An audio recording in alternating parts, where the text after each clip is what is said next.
How to fix GitHub 404 error in Tinytask. So this process is very easy and straightforward.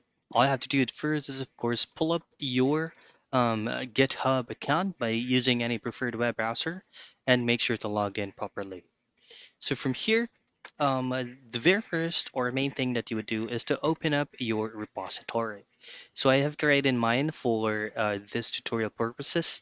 And once you've accessed it, just go into settings, which is going to be the gear icon.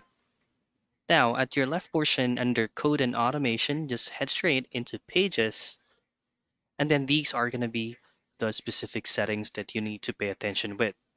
So if the current repository that you created is not yet fully set up, what you can see is the one that you're seeing right now. But if it is already fully set up, then there's a couple of things that you need to do. Now, under source, make sure that it is currently under deploy from a branch. Usually, if you created a new repository, your branch will be set as none by default. But if you already fully set up your repository, then you change the none into main. So I haven't set it up yet, but you should be able to see main option here. Just tick that, and then you will be given two more boxes, which is going to be another folder.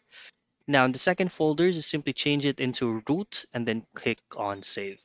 Now wait for a couple of minutes till you get home into this page, and then you're done. And that is how you fix GitHub 404 error in Tinytask.